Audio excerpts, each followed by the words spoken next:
Eu estava muito cansada e pulei o café, sendo que sempre preciso de café. Quando passei pelo primeiro semáforo, ele estava amarelo. No segundo, olhei para cima e estava vermelho. Mas não entendi por que um carro vinha tão rápido. Era quase como se ele tivesse previsto a mudança do sinal. Nós dois batemos a cerca de 60 km/h.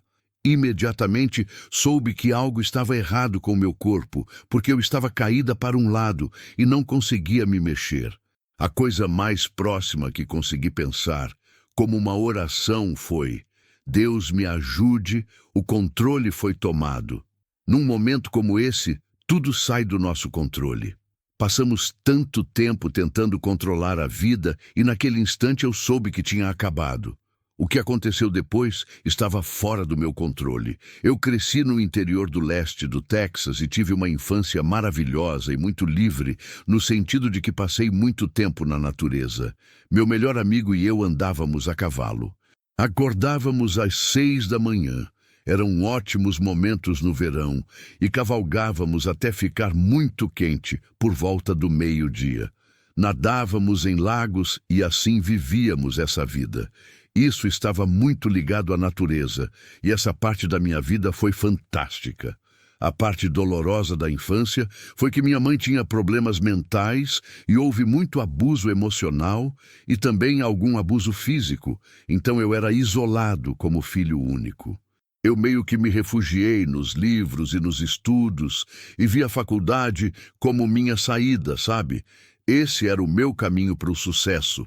Não havia outros caminhos como esse, certo? Então eu escrevi todos esses ensaios e consegui $20.000 em bolsas de estudo, só com um ensaio.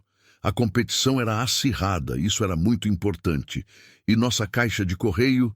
Eu cresci muito pobre, estava praticamente caindo aos pedaços, a casa estava em ruínas e eu pensava: meu Deus, será que a caixa de correio vai continuar funcionando para receber esses cheques?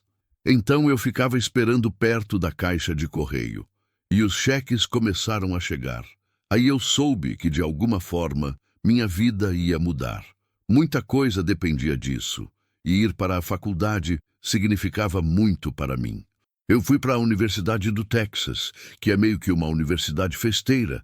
Então, no começo, minhas notas eram ótimas, mas depois começaram a cair e no último ano do ensino médio, eu estava deprimido, tinha passado por um término difícil e sabia que meu consumo de álcool e drogas estava fora de controle, sabe? Era realmente muito ruim. Eu pensava, preciso dar um jeito na minha vida. E eu estava tendo crises de pânico relacionadas à mortalidade, porque eu era agnóstico na época e realmente não acreditava em vida após a morte. Eu estudava inglês, então, obviamente, estudei Walt Whitman e alguns escritores espirituais, como Emerson. Refleti sobre o que disseram e percebi que aquilo era o mais perto que eu conseguia chegar da espiritualidade. Pensei, bem... talvez eu simplesmente me misture com a grama, ou talvez continuemos de alguma forma metafísica. Mas na maior parte do tempo, eu achava que minha identidade, Trisha, minha consciência, não continuaria. E eu tinha esses momentos em que pensava, nossa, a gente simplesmente morre, e aí eu não vou mais estar aqui. Isso é tudo o que eu tenho, e o que estou fazendo da minha vida. Entrei em pânico e fui procurar um terapeuta. Emocionalmente, eu ainda estava lidando com alguns dos abusos que sofri na infância, e essa terapeuta sugeriu que eu corresse, porque era algo que eu amava. No ensino médio, eu corria cross-country, então a corrida era o meu símbolo de que, se eu corresse com força suficiente, se eu corresse rápido o suficiente, talvez eu pudesse superar meus demônios, e talvez eu pudesse ser super saudável e super forte. Então eu estava correndo de 14 a 16 quilômetros por dia, treinando para a corrida de 10 quilômetros de Austin. Na noite anterior à corrida, comecei a ter pesadelos, sobre os quais não falo com muita frequência, porque parece que o tempo já está desincronizado. Mas eu senti que algo estava vindo em minha direção, então eu estava muito cansado e pulei o café. E eu sempre preciso de café. Quando passei pelo primeiro sinal, ele estava amarelo. No segundo, olhei para cima e estava vermelho, mas não entendi por que um carro vinha tão rápido. Era quase como se ele tivesse previsto a mudança do sinal e soubesse que ele mudaria. E nós dois batemos um no outro a cerca de 96 km/h. Imediatamente, eu soube que algo estava errado com o meu corpo, porque eu estava caído para um lado e não conseguia alcançar meu corpo. Eu tinha minha carteira de motorista e os formulários do seguro e basicamente não conseguia me mexer. Sabia que algo estava terrivelmente errado. Finalmente, uma boa samaritana parou. Ela era enfermeira e ficou comigo, segurou minha mão e era linda. Nunca me esquecerei da bondade dela. Ela me ajudou até a ambulância chegar e me colocarem em uma prancha. A coisa mais próxima que consegui dizer de uma oração foi: Deus me ajude. Naquele momento, você sabe que perde o controle. Em um instante como aquele, nós passamos tanto tempo tentando controlar a vida, e naquele momento eu soube que tudo havia acabado. Tudo dependia dos cirurgiões. O que aconteceria a seguir estava, em grande parte, fora do meu controle. Tudo o que eu tinha era a minha voz, a única coisa que poderia me ajudar nessa jornada. Eu nunca pensei em ter plano de saúde. Eu era uma estudante universitária que só pensava: vou conseguir um bom emprego depois da faculdade. Sou jovem, sou saudável, isso não será um problema. Então, me levaram para um hospital no centro da cidade porque eu tinha lesões internas. Fizeram muitas tomografias computadorizadas e descobriram que minha coluna estava fraturada em vários lugares. Eu estava em choque, nunca tinha visto ninguém se recuperar de uma cirurgia na coluna. Não sabia se conseguiria andar. Tentava obter informações específicas das enfermeiras e também queria analgésicos porque estava doendo muito. Eles se recusaram e disseram que só poderiam me dar analgésicos depois que um neurocirurgião desse o aval e dissesse que eu estava assumindo os riscos. Então, fiquei presa a uma prancha por algumas horas antes da cirurgia. Os membros da equipe entravam e saíam, e eu estava realmente um caos, sabe? Psicologicamente gritando com as pessoas em momentos diferentes, chorando. E, eventualmente, a autocomiseração tomou conta. Uma enfermeira disse que uma neurocirurgiã viria falar comigo. E ela entrou. Eu olhei para ela e disse: vou me matar se não conseguir andar, então preciso que você me opere. E ela disse: tudo bem, eu opero, mas estou de plantão há 40 horas, então preciso ir para casa, tirar um cochilo e comer alguma coisa. Estou voltando aqui e vou operar você. E houve um grande alívio porque alguém havia falecido. Eu ouvi a conversa. Havia um neurocirurgião que não queria entrar porque eu não tinha plano de saúde. E me lembro de pensar: meu Deus, estou sendo descartada, sabe? Estou me esforçando tanto e aqui estou eu, não sou nada, sou apenas um corpo nesta maca. Tudo aquilo era o mundo físico. Então meu cérebro estava totalmente naquele momento físico. Eu estava preocupada com as aulas. Eu estava preocupada em andar, mas não estava realmente preocupada com a morte, mesmo quando me levaram para a sala de cirurgia e disseram que havia 177% de chance de morte. Eu nem parei para perguntar. Pensei: bem, é uma chance alta, mas vou aceitar porque quero andar. Então eles me ajudaram a entrar e a doutora Flá era o nome da médica. Ela apertou minha mão e essa é a última coisa de que me lembro até sair do meu corpo.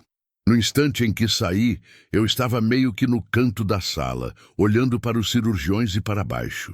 Meu corpo.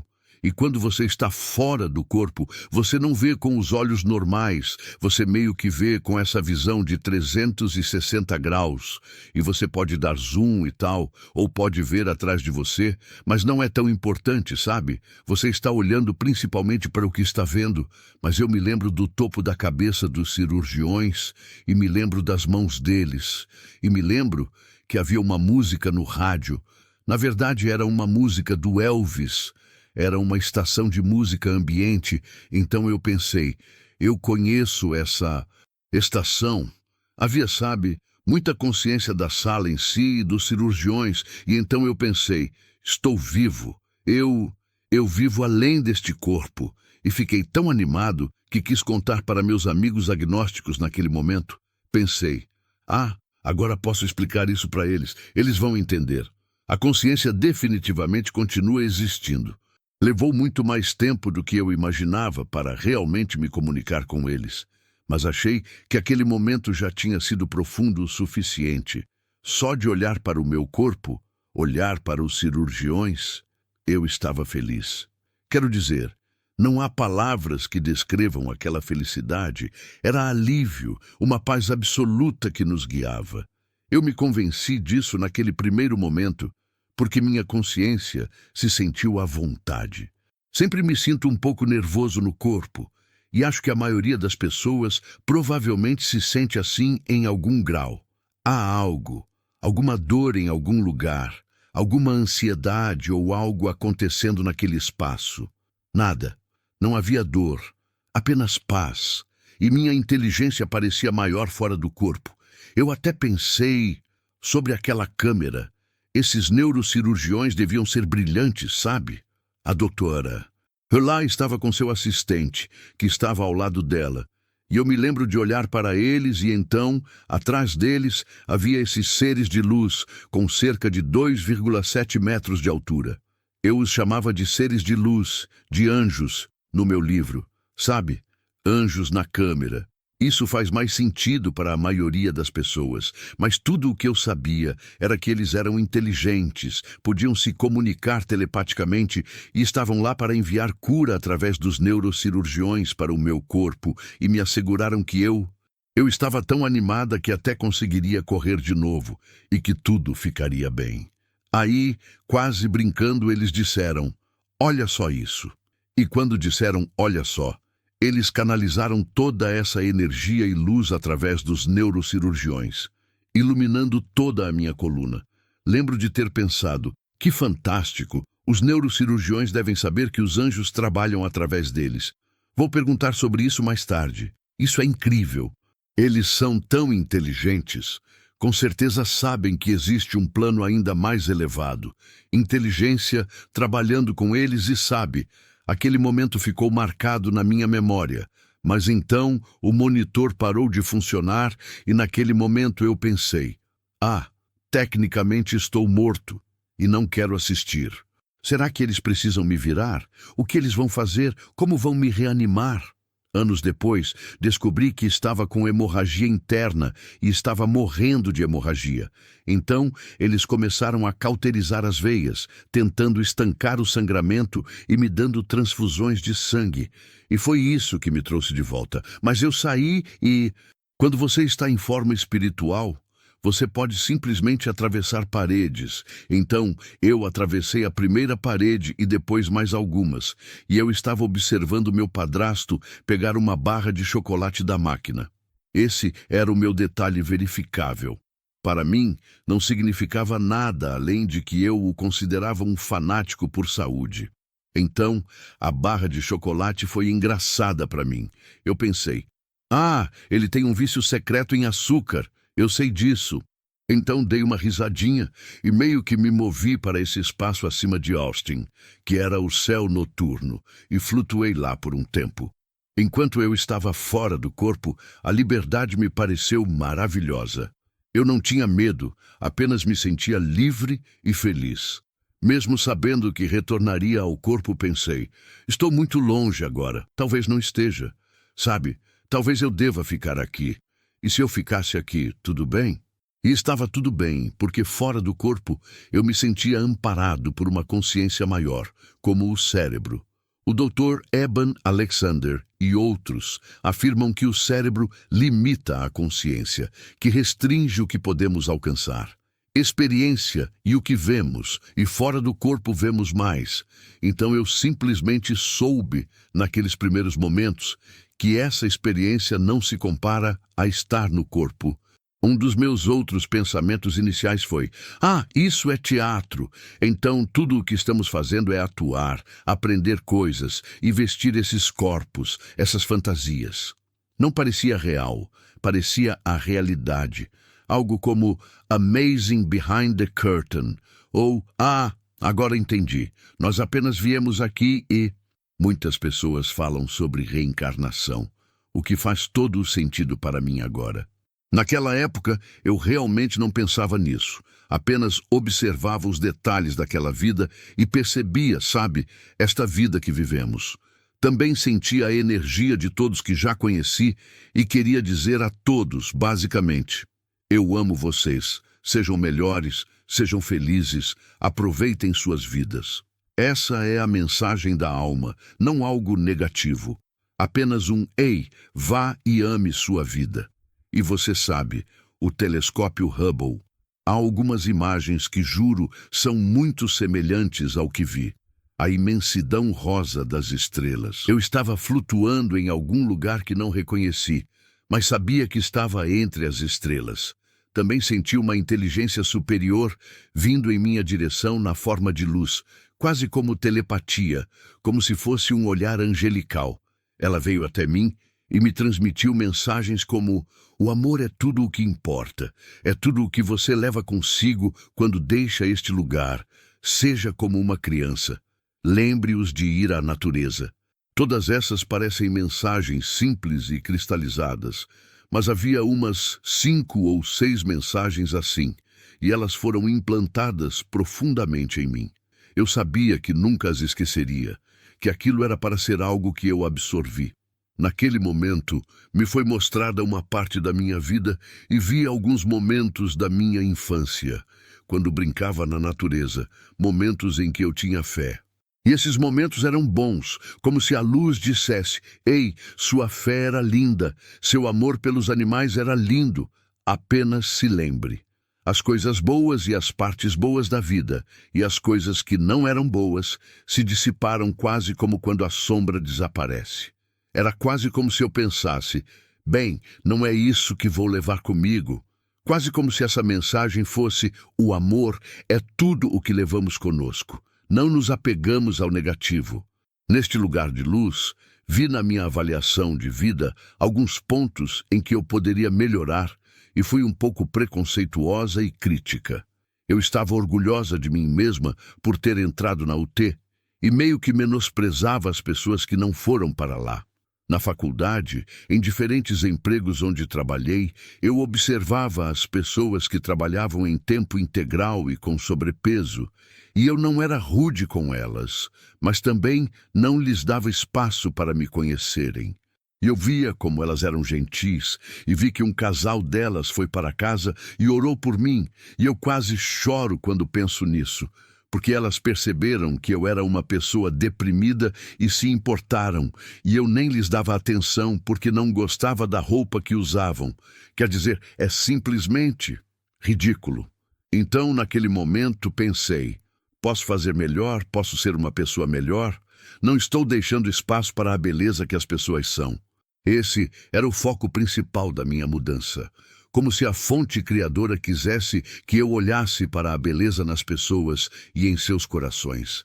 É quase como se nossa alma soubesse como ser, mas nos esquecemos disso em nossa cultura, tentando nos sentir especiais ou bem conosco mesmos. Ao terminar essa reflexão sobre a vida, cheguei a este ponto, cheio de vegetação e grama bonita. Não havia morte. Algumas pessoas poderiam chamar aquilo de paraíso. Para mim, parecia uma consciência da qual eu participava. Meu avô apareceu e quis recriar algo da minha infância, porque sabia que eu gostava de rabiscar na traseira da sua caminhonete. Meu avô estava diferente, parecia jovem e bonito e brilhava quase como um anjo com essa luz. Não havia morte nele. Eu o vi morrer. Fui a última pessoa que ele viu. Ele tinha leucemia. Ele tinha mais de 70 anos e não aparentava mais o mesmo. Ele era a única pessoa que tinha alguma ligação comigo que já havia falecido. Então passamos um tempo juntos. Em certo momento, ele perguntou se eu queria continuar. Mesmo estando na carroceria de uma caminhonete, dirigindo bem devagar por aquele lindo gramado verde, olhei para cima e soube o que ele queria dizer, que havia mais naquela experiência e que Deus estava do outro lado. Então, simplesmente saltei da caminhonete e me vi como uma alma, voando em direção a Deus. Eu me senti ótima. Senti como se toda a minha insegurança tivesse desaparecido. Me senti tão amada, como se aquele fosse o melhor lugar que eu já tinha experimentado. Por que alguém iria embora daqui? Eu quero me aproximar dessa fonte divina, dessa vibração, desse amor incondicional. Eu me senti segura e amparada por amor. Então, em certo ponto, surgiu uma barreira de energia que me impediu de ir mais longe. Ela vibrou através de mim e disse: "Olhe para baixo." E eu olhei para baixo e lá estava um rio. E havia muitos outros. As pessoas que caminhavam por ali estavam envoltas em sombras, outras em luz. Percebi que se tinham luz, estavam conectadas a Deus.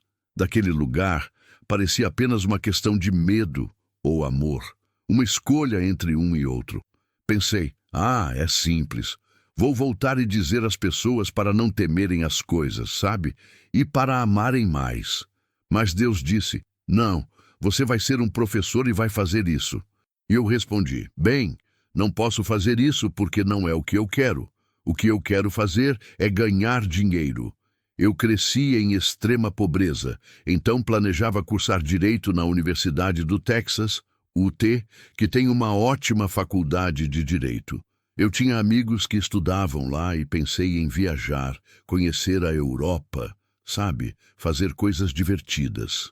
Depois, eu já tinha feito o exame da ELSA e estava preparada para a faculdade de Direito. Com minhas habilidades de escrita, pensei, ok, eu consigo fazer isso, posso ser advogada. A ideia de lecionar ou enfermagem eram opções mais tradicionais para mim. Carreiras para mulheres e eu me considerava um tanto feminista. Então pensei, não quero fazer algo tradicional e mal remunerado. Não, obrigada, isso não é para mim. E então Deus disse, não, você realmente vai ser professora. E foi isso. Essa foi a última coisa que ouvi na presença de Deus. Brinco que queria discutir mais. E tive alguns pensamentos, mas foi como se Deus me transformasse em uma bola de energia e eu fosse arremessada de volta, através da escuridão, em direção ao meu corpo. Acabei na sala em forma de U, onde te dão lascas de gelo e pedem para você dizer seu nome. E eu ainda estava presa àquela experiência. Meus primeiros pensamentos, mesmo depois de sair da anestesia, onde eu tinha acabado de ter uma daquelas coisas que chamam de experiências de quase morte, porque eu tinha lido sobre isso e pensei, ok, eu tive uma dessas. E então, minha energia não parecia estar totalmente no meu corpo. Eu me sentia como se fizesse parte da sala, e a enfermeira estava me perguntando qual era o meu nome, e eu literalmente não me sentia eu mesma ainda. Eu disse, bem, o nome dela é... Trisha disse, não, seu nome. E eu fiquei tipo, meu nome.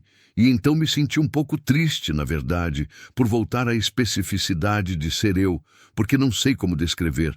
Mas você é um com tudo, mas também é um indivíduo nesse espaço. E então voltar ao corpo.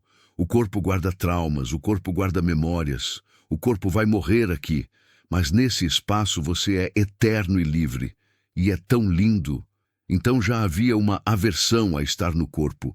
Eu sentia como se tivesse sido... Neste lugar lindo, amplo e iluminado, a sensação de estar naquele corpo era muito limitante. Era como se eu estivesse sendo forçada a voltar para o corpo, como se não fosse uma escolha, porque se dependesse de mim, eu teria ficado lá. Então, definitivamente não foi minha escolha. Fui mandada de volta e me disseram que eu tinha uma missão específica, e agora estou feliz por ela. Mas naquele momento eu não estava feliz. Fiquei na UTI, ligada a máquinas por 3 dias. Assim que consegui mover os braços e falar, minha avó me trouxe um diário. E eu anotei tudo o que me lembrava sobre os anjos, porque estava com medo de receber morfina no pronto-socorro e temia que esse remédio pudesse fazer a experiência de quase morte desaparecer. Eu pensava, preciso me lembrar disso. Então anotei descrições dos anjos, de como eles não eram como as pinturas que eu tinha visto, que eram seres de luz, muito maiores e muito mais intensos, e tentei reter o máximo de informações possível. Eu perguntava às enfermeiras, agarrava seus braços, se elas acreditavam em Deus, e eles diziam, sim, sim, eu acredito em Deus, vou à igreja, Deus é essa grande bola de luz. E eles pensaram, ok, já ouvimos o suficiente de você por hoje.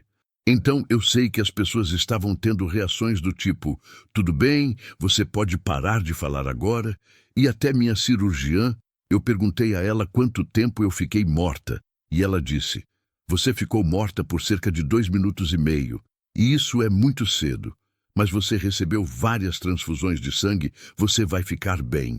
E eu queria perguntar mais a ela, sobre o que eu vi, e eu simplesmente conseguia ver e ler a energia. E isso era algo que eu nunca tinha visto antes. Eu não conseguia necessariamente ler a linguagem corporal e as imagens das pessoas, mas eu a vi dar um passo para trás e vi que ela teve um pensamento. Não continue falando sobre isso, eu não quero ter que lidar com isso. Então eu sabia que ela achava que eu estava louca se continuasse falando sobre o assunto. Então eu pensei, droga, não vou poder perguntar a ela.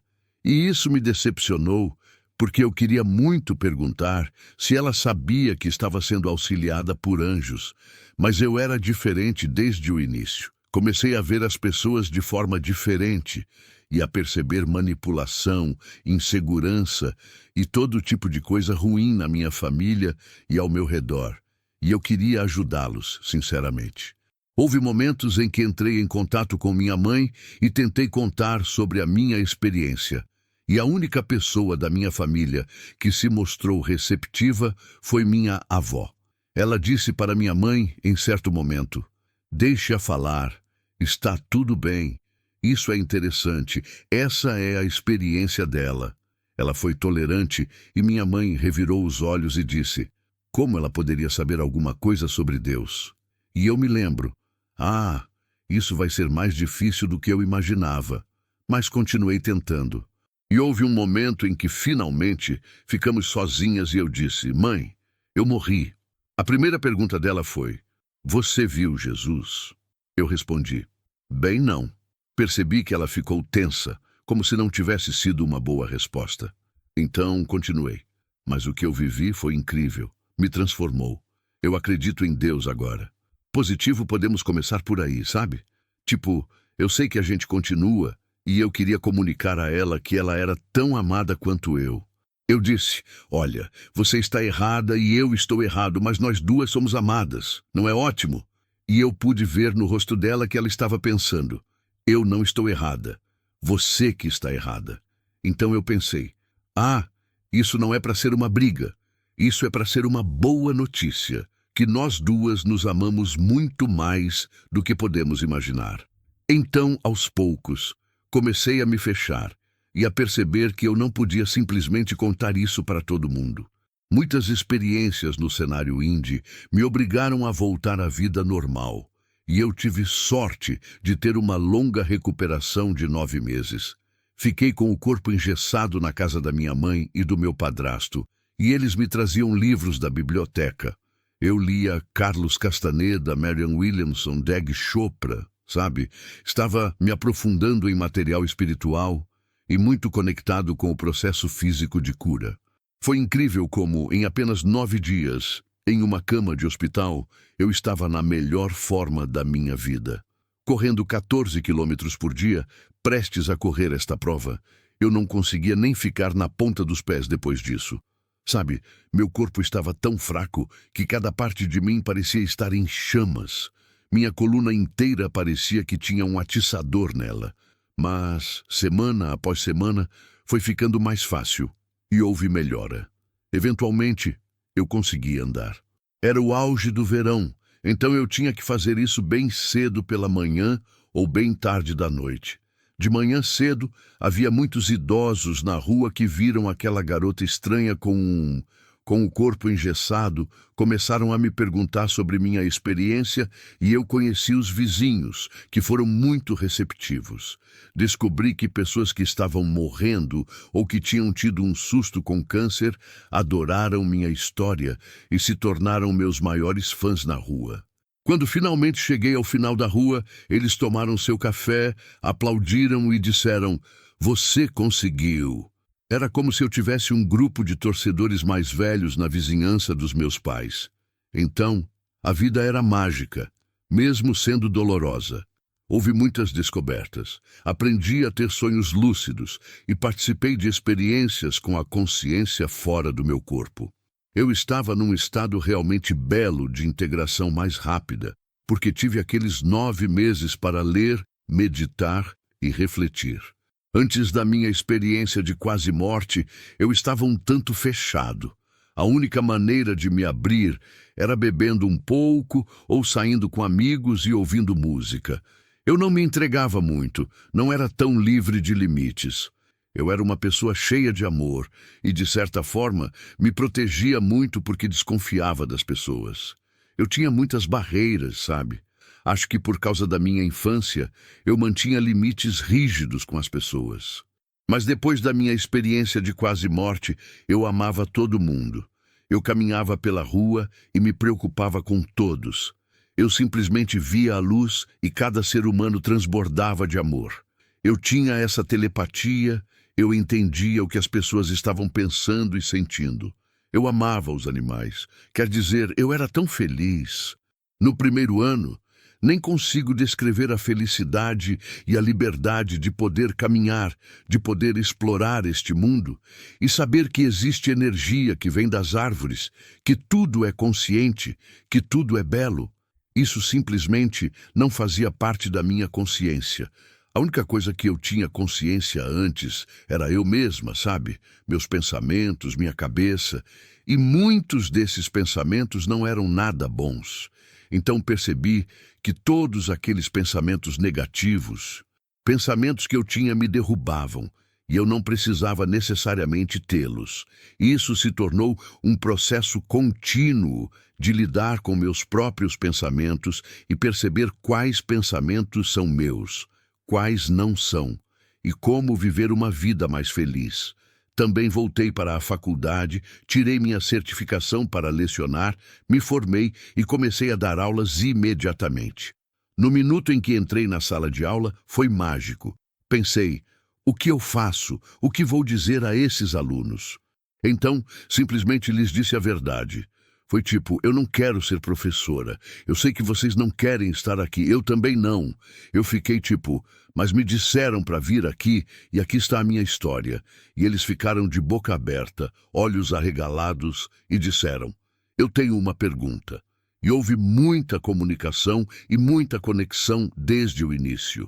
Eu acho que as pessoas adoram essas histórias. Elas as fazem pensar sobre o que vem a seguir, sobre os elementos mágicos da vida, ou as colocam em contato com a sua própria jornada espiritual. Observei como diferentes alunos queriam se tornar psicólogos, ou como desejavam ser. Eles me contaram seus objetivos porque confiavam em mim de alguma forma. E eu era... Você sabe, eles foram meus primeiros alunos. E essa foi a primeira aula. E havia tanta magia, tanta hilaridade, tanta bobagem. Foi realmente divertido, mas também transformador, sabe? É tão fácil do outro lado.